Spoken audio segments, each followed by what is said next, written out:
ayuda del Señor. Ave María Purísima, el ángel del Señor anunció a María: He aquí la esclava del Señor. Y el Verbo se hizo carne. Dios te salve María, llena eres de gracia, el Señor es contigo. Bendita eres entre todas las mujeres y bendito es el fruto de tu vientre Jesús.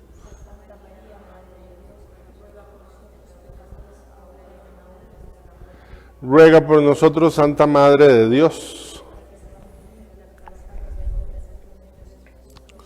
En el nombre del Padre, del Hijo y del Espíritu Santo. Amén. Que la misericordia de Jesucristo, el Rey de los santos, esté con cada uno de ustedes. Muy buenas tardes, hermanas y hermanos. Un abrazo grande, grande.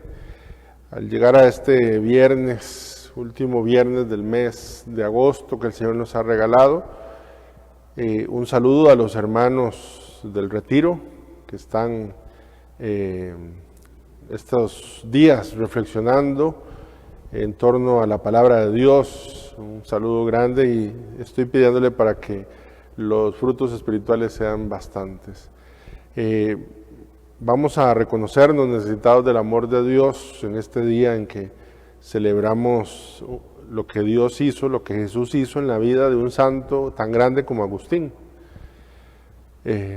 Uno que tuvo que tenerle mucha paciencia, muchísima paciencia, porque desde la soberbia de su corazón no permitía que entrara el amor que le tenía, pero al final cayó rendido, conquistado por el amor de Dios. Vamos a reconocer también nosotros que queremos ser conquistados por su amor. Vamos a decir juntos: yo confieso ante Dios Todopoderoso y ante ustedes, hermanos, que he pecado mucho de pensamiento, palabra, obra y omisión, por mi gran culpa. Por eso ruego a Santa María, siempre Virgen, a los ángeles, a los santos y a ustedes, hermanos, que intercedan por mí ante Dios nuestro Señor. El Señor Todopoderoso tenga misericordia de nosotros, perdone nuestros pecados y nos lleve a la vida eterna. Señor, ten piedad. Cristo, ten piedad. Señor, ten piedad. Oremos. Renueva, Señor, en tu iglesia el espíritu que infundiste en el obispo San Agustín, para que lleno de ese mismo espíritu tengamos sed solamente de ti, fuente de la verdadera sabiduría, y te busquemos como autor del amor verdadero. Por nuestro Señor Jesucristo, tu Hijo, que vive y reina contigo en la unidad del Espíritu Santo y es Dios por los siglos de los siglos. Vamos a escuchar con atención la palabra de Dios, que seguimos en esta lectura de la carta de los Corintios de San Pablo. De la primera carta del apóstol San Pablo a los Corintios. Hermanos, no me envió Cristo a bautizar, sino a predicar el Evangelio, y eso no con sabiduría de palabras, para no hacer ineficaz la cruz de Cristo. En efecto, la predicación de la cruz es una locura para los que van por el camino de la perdición. En cambio, para los que van por el camino de la salvación, para nosotros es fuerza de Dios. Por eso dice la Escritura: anularé la sabiduría de los sabios e inutilizaré la inteligencia de los inteligentes. ¿Acaso hay entre ustedes algún sabio, algún erudito, algún filósofo? ¿Acaso no ha demostrado Dios que tiene por locura la sabiduría de este mundo? En efecto, puesto que mediante su propia sabiduría el mundo no reconoció a Dios en las obras de su divina sabiduría, quiso Dios salvar a los creyentes mediante la predicación de la locura del Evangelio. Por su parte, los judíos exigen señales milagrosas y los paganos piden sabiduría, pero nosotros predicamos a Cristo crucificado, que es escándalo para los judíos y locura para los paganos.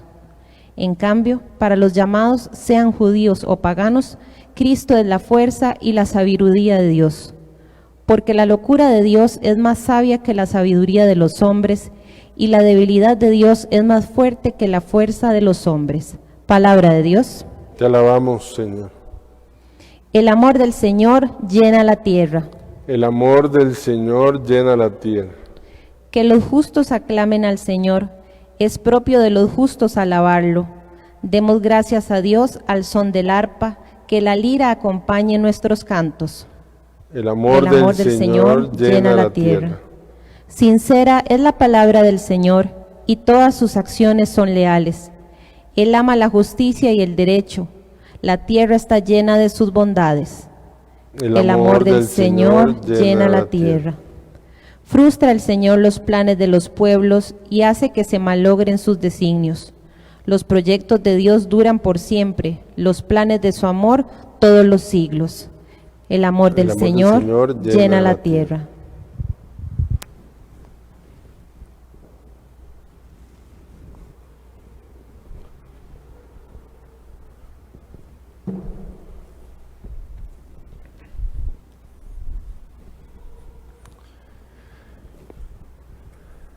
Aleluya, aleluya.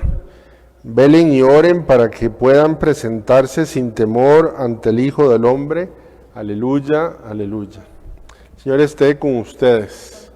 Lectura del Santo Evangelio según San Mateo. En aquel tiempo Jesús dijo a sus discípulos esta parábola. El reino de los cielos es semejante a 10 jóvenes que tomando sus lámparas salieron al encuentro del esposo. 5 de ellas eran descuidadas y 5 previsoras. Las descuidadas llevaron sus lámparas, pero no llevaron aceite para llenarlas de nuevo. Las previsoras, en cambio, llevaron cada una un frasco de aceite junto con su lámpara. Como el esposo tardaba, les entró sueño a todas y se durmieron. A medianoche se oyó un grito: ya viene el esposo, salgan a su encuentro. Se levantaron entonces todas aquellas jóvenes y se pusieron a preparar sus lámparas, y las descuidadas dijeron a las previsoras: dennos un poco de su aceite, porque nuestras lámparas se están apagando. Las previsoras les contestaron: no, porque no va a alcanzar para ustedes y para nosotras. Vayan mejor a donde lo venden y cómprenlo. Mientras aquellas fueron a comprarlo, llegó el esposo, y las que estaban listas entraron con él al banquete de bodas, y se cerró la puerta. Más tarde llegaron las otras jóvenes y dijeron: Señor, Señor, ábrenos. Pero él les respondió: yo les aseguro que no las conozco. Estén pues preparados, porque no saben ni el día ni la hora. Palabra del Señor. Por las palabras del Santo Evangelio.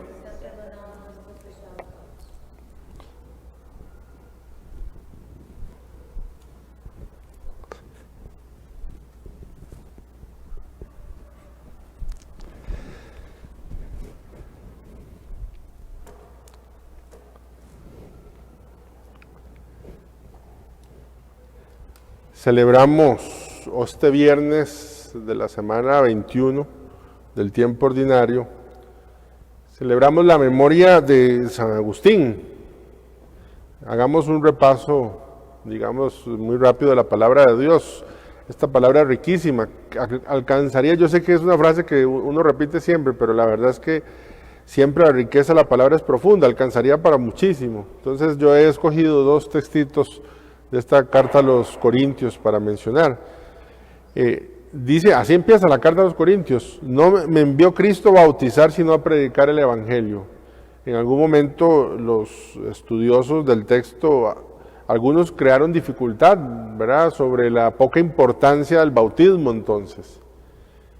Pues no es esa la intención de Pablo. Lo que Pablo está diciendo en esta carta es que no hay sacramentos sin Cristo. No me mandó Cristo a bautizar, sino a predicar el Evangelio. Es decir, el sacramento llega después de un corazón que se ha encontrado con Cristo, que conoce la palabra de Dios, ¿verdad? Recordamos el texto de Felipe, donde va aquel eunuco y van conversando, Felipe lo va evangelizando y después hay un poco de agua y lo bautiza, pero primero hay un camino de encuentro con la palabra de evangelización. Lastimosamente, pero muy lastimosamente, estamos en la época de los sacramentos sin Cristo, las celebraciones de la iglesia sin Cristo. Tengo que decir, efectivamente, vieran qué lindo celebrar un matrimonio cuando las personas que se están preparando para el sacramento saben a lo que van, porque tienen un encuentro con el Señor, porque sus vidas están regidas por Cristo, porque hay un camino de evangelización previa. Yo he tenido la dicha de celebrar en mi vida muchísimos matrimonios así, donde los novios han hecho retiro con las lecturas que se va a leer en la misa, por ejemplo, que han preparado de maneras, lindísimo. Debo decir con muchísimo dolor y con muchísima vergüenza que los más de las celebraciones del matrimonio tienen que ver sin Cristo, tienen que ver más con el show, tienen que ver más con la moda, tienen que ver más con la fotografía, tienen que ver más con el acontecimiento. No digo que sea un momento importante. El día de mi ordenación sacerdotal yo también quería video, yo también quería foto, pero tenía muy claro que ni la foto, ni el video, ni el traje iba a ser más importante que el sacramento. Lastimosamente, de verdad. Entonces, por ejemplo, la boda, por ejemplo, las primeras comuniones. Muchísimos papás de los niños de primera comunión llegan a este sacramento sin Cristo. Les interesa mucho más otras cosas que eso. Imagínense que en Europa hasta se han puesto de moda, y en Estados Unidos la verdad, primeras comuniones civiles, así le llaman, y es que digamos están los compañeritos de la escuela, de pronto hay dos o tres que son católicos, que han visto que se ponen su trajecito, que hacen esa celebración, entonces aquel niño que no es católico, que no es creyente, le dice al papá que él quiere hacer eso, entonces los papás han inventado la fiesta de la primera comunión civil, y eso es una fiestecita donde se visten con las ropas que se utilizan en la primera comunión, y listo, un sacramento sin Cristo. Pero digamos, todavía más claro, si la Navidad es la celebración del nacimiento de Cristo, no hay nada tan descristianizado como la Navidad. Ahora se dice felices fiestas. Ya no es feliz Navidad, ya no tiene que ver con la Navidad, porque si digo feliz Navidad puedo ofender a alguien. En fin, creo que Pablo tiene razón. Yo no he venido a bautizar, sino a predicar el Evangelio. Es decir, la importancia en usted y en mí, que las celebraciones que tienen que ver con Cristo estén preparadas con un encuentro con la palabra de Dios.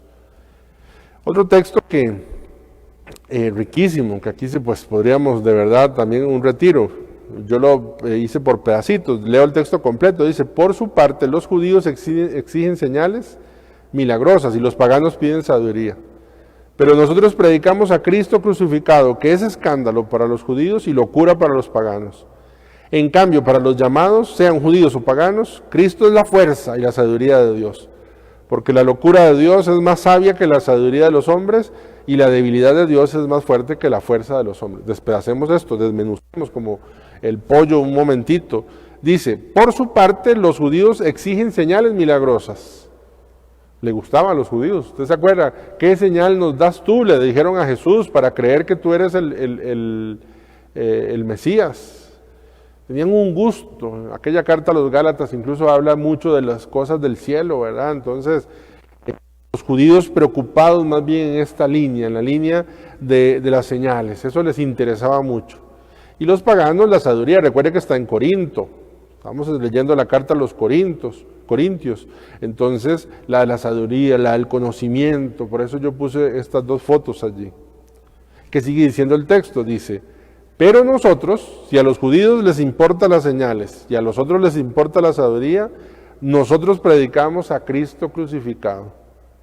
Y que es escándalo para los judíos. ¿Cómo no? Si los judíos pensaban que el Mesías iba a ser alguien que con un machete, un cuchillo, una espada en la mano, iba a matar a todos los romanos que estaban oprimiendo en ese momento. Y resulta ser que lo que tienen es un Mesías que se deja crucificar. Eso es un escándalo para los judíos.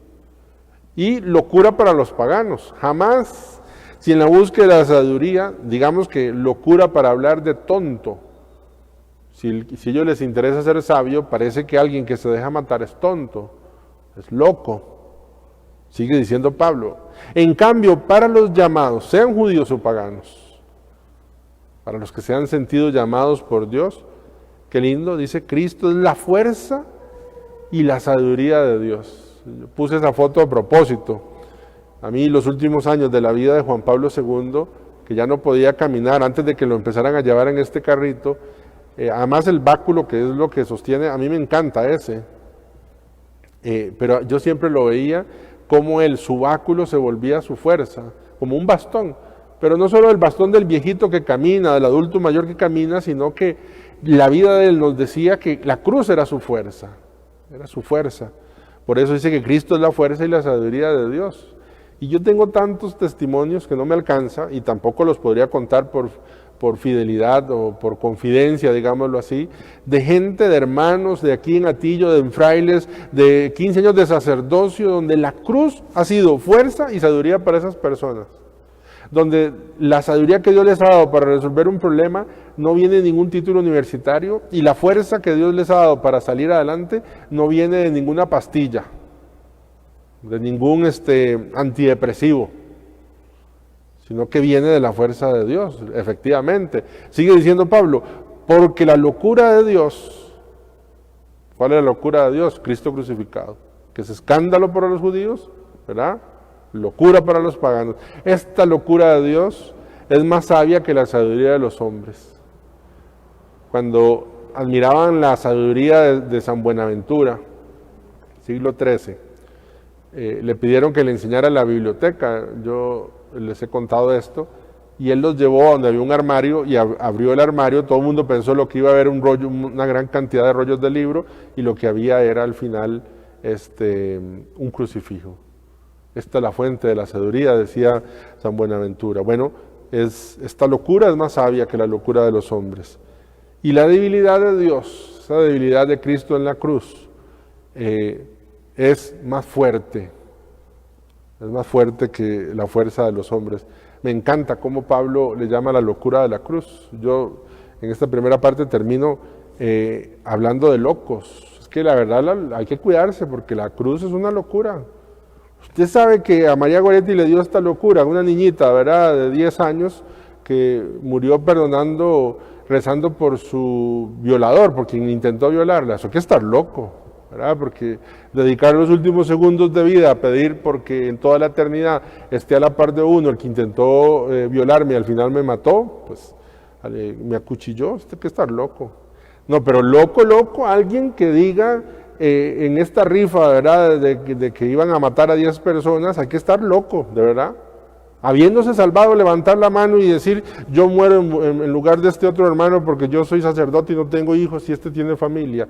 Hay que estar chiflado de la cabeza. Loco, irse a cuidar leprosos hasta la última saciedad de su vida y terminar lleno de lepra y morir también como San Damián de Molokai.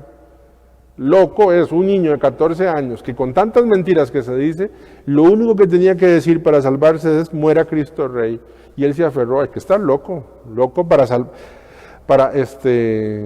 ser tan fácil de salvarse, loco para decirle a la mamá cuando la estaba convenciendo de que no fuera a esa guerra, digámoslo así, y le dijo, mamá, ¿cómo me voy a quedar aquí si nunca fue tan fácil ganarse el cielo como ahora? Hay que estar loco, aunque tenga 14 años.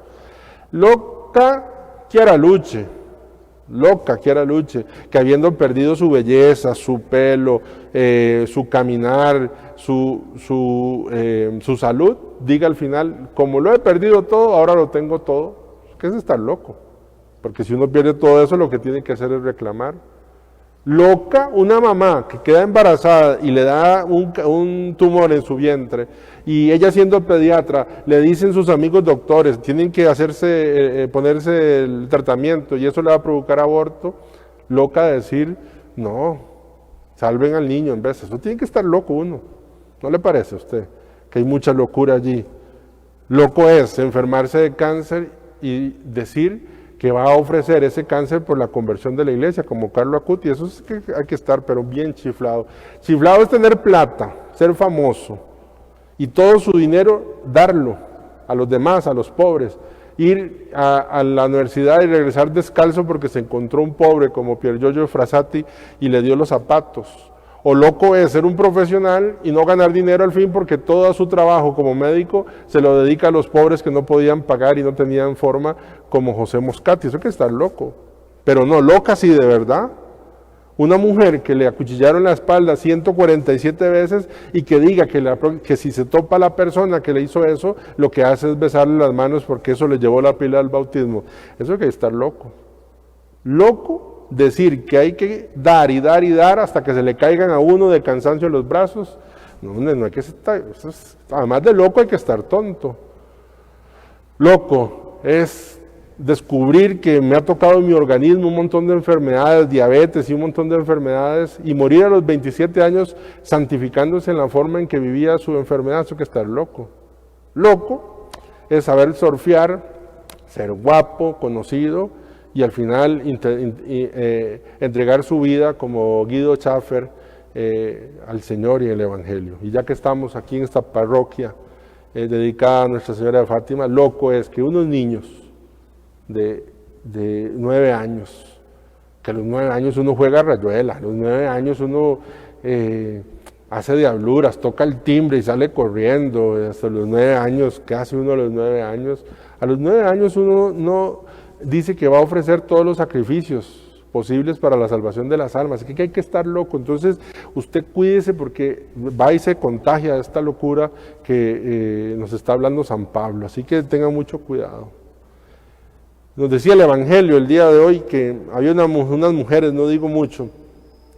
Es muy interesante porque aquí la diferencia no es que unas tenían lámpara y otras no, no eran que unas se durmieron, atención, y otras no.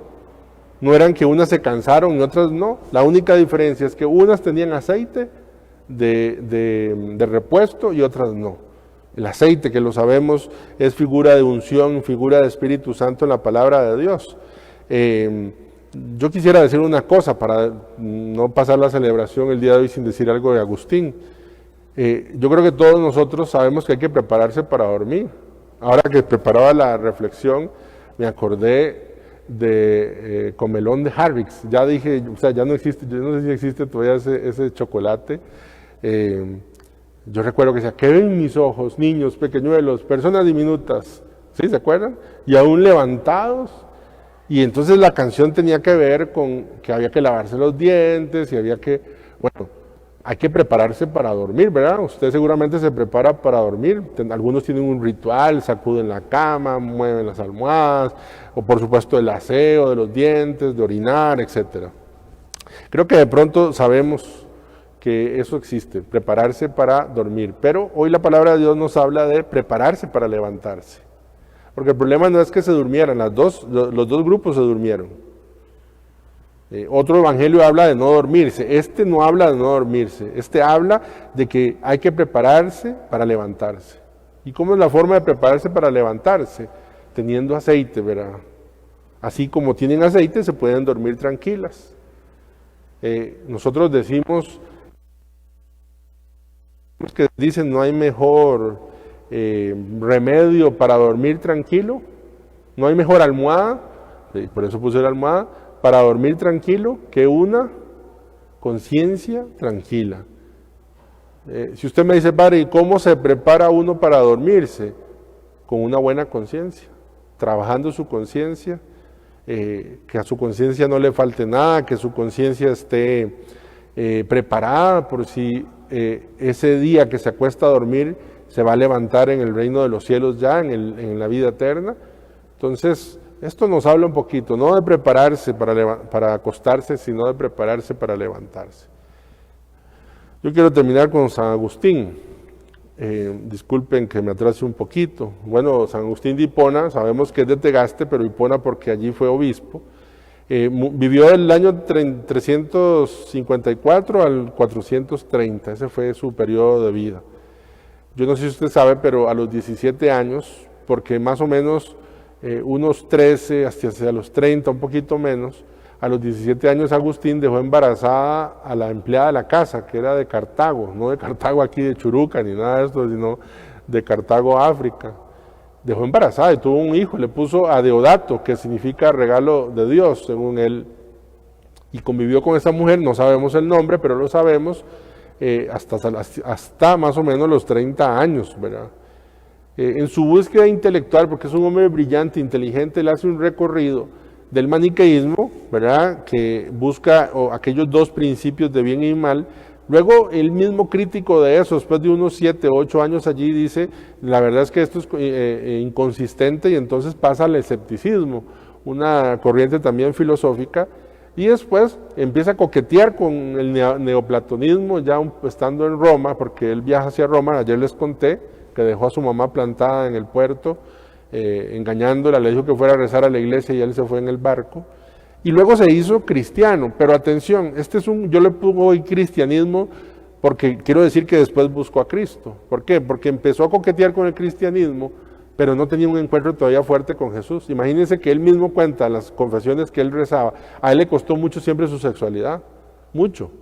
Y entonces él rezaba, Señor, hazme casto, pero todavía no. Cuando ya era cristiano, supuestamente. Pero es que todavía no tenía ese encuentro con el Señor. San Ambrosio fue muy importante en su vida, el gran retorista, aquel maestro de retórica. Agustín empieza a ir a misa, atrás en la catedral, porque quiere oír al maestro Ambrosio cómo hace su retórica. No le interesa nada el cristianismo todavía en ese momento, pero lo que es Dios, por oír ver cómo es que Ambrosio predicaba, empezó a dejar de oír cómo predicaba y empezó a escuchar lo que predicaba. San Ambrosio es muy importante, hasta que tiene aquel encuentro donde se le aparece aquel niño. Agustín tiene muchos encuentros místicos con ángeles que se le aparecen en forma de niño, y le da un libro y le dice esta frase que los agustinos tienen en alta estima, y le dice, tolle et lege, toma y lee.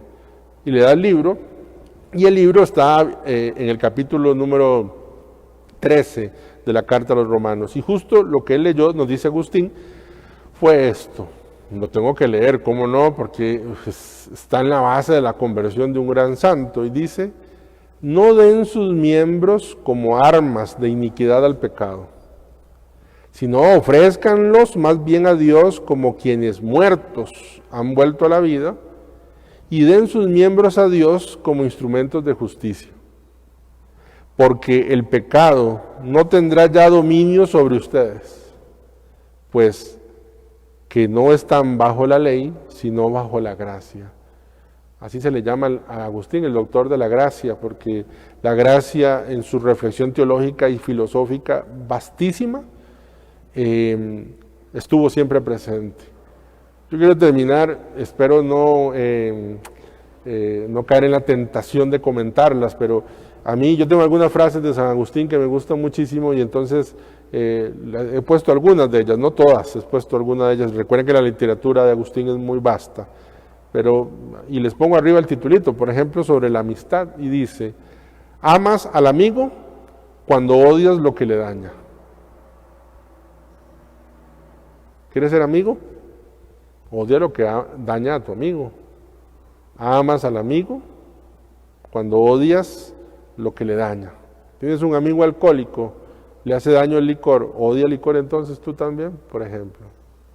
Dice sobre servir, qué bello, dice, no seáis sabios para vosotros solos, recibid el Espíritu, en ti debe haber una fuente, nunca un depósito. Vean, el agua era un depósito, el agua queda estancada, la fuente empieza a surgir, de donde se pueda dar algo, no donde se acumule. Entonces estamos llamados a ser fuentes, no depósito. Creo que hay gente, y lo conocemos, quizá usted es uno que me escucha, que le gusta recibir y recibir y recibir, pero no es fuente de donde brote el agua y donde los demás puedan servir. Por eso habla de servirse, por eso habla del servicio. Atención, atención sobre la confesión. Esto es una de las frases que más me gusta, dice, abandonada la confesión, es decir, cuando usted dice, ya no me voy a confesar más, no habrá lugar para la misericordia. Si tú te haces defensor de tu pecado, es decir, cuando yo abandono mi confesión es porque ya me vuelvo defensor de mi pecado. ¿Cómo será Dios libertador? Entonces, ¿cuál es el consejo que nos da Agustín? Dice, para que Él sea libertador, sé tú acusador. ¿Acusar de qué? De mí mismo. Cuando yo me acuso a mí mismo, entonces ya me encuentro en la libertad de Dios. Entonces, fíjense que es importantísimo no abandonar la confesión. Sobre la conversión, bellísimo. Puchica, es que me cuesta mucho no comentar. Dice, antes de llenar el vaso con el líquido bueno, hay que derramar el malo. Yo no sé a usted qué le dice esta frase. Yo sí conozco, bueno, en mi vida, y conozco gente que quiere líquido bueno en su vida, pero no está dispuesto aún, o no está en sus prioridades aún, vaciar el malo. Si yo tengo un vaso y aquí está un poquito así de líquido malo, y dice, ahora sí voy a poner líquido bueno, y le empieza a echar líquido bueno, verá que usted, lo que pienso yo que lo primero que haría es vaciar y lavar el vaso. Bueno, la conversión es así, en esa línea. Antes dice, la frase que conocemos tradicionalmente, nos hiciste Señor para ti, y nuestro corazón está inquieto hasta que descanse en ti. ¿Ha visto los abejones de mayo, verdad? Que pegan todo lado.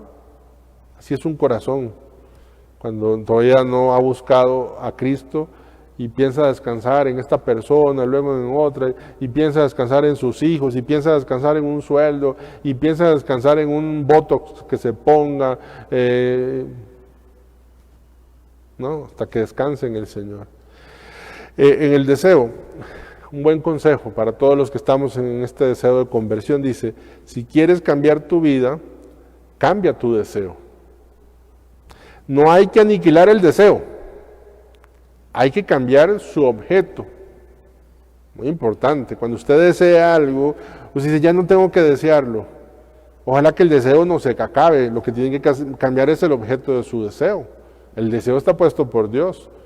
San Felipe Neri dice, Señor, nos mandaste a desearte y solo un corazón nos diste y tan pequeño.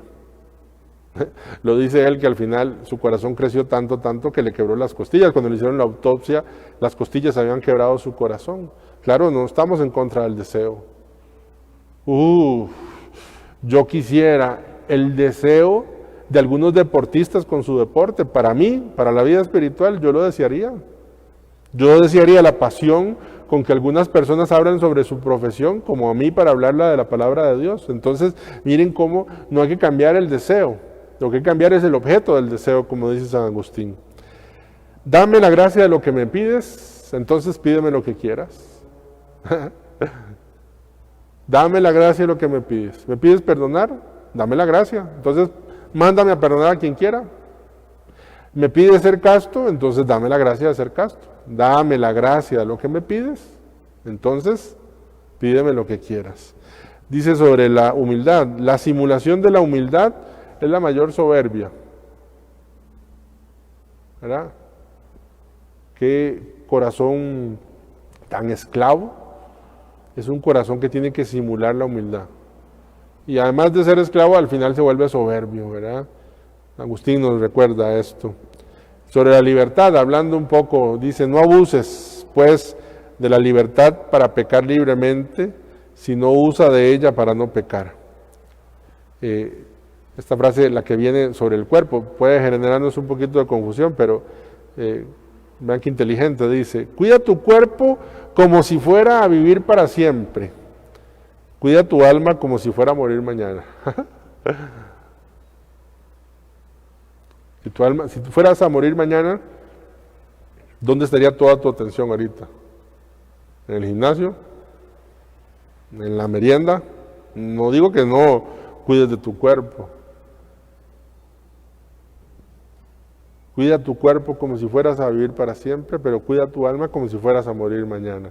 A propósito de lo que nos dice el Evangelio. Y la última, si no aquí nos dan las 8 de la noche.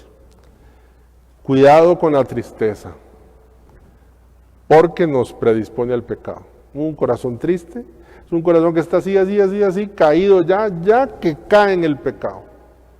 Un corazón triste va y busca a cualquiera para revolcarse. Un corazón triste se emborracha con cualquier cosa. Un corazón triste Entonces cuida tu corazón de la tristeza. Quiero que empecemos con esta oración que es de él, San Agustín, de las muchísimas que hay en el libro de las Confesiones, que terminemos diciendo juntos esta oración. Dios, Padre nuestro, a la oración y concedas lo que se te pide, pues vivimos mejor y somos mejores. Escúchame, porque voy tanteando en estas tinieblas. Dame tu diestra, socórreme con tu luz y líbrame de los errores, que tu dirección entre dentro de mí para subir hacia ti. Le pedimos eso, que Dios entre en mí y así yo pueda ir hacia Dios, hasta que descanse en Dios como el corazón que nos decía el mismo San Agustín. Bueno, gloria al Padre, al Hijo y al Espíritu Santo. Vamos a preparar el altar entonces.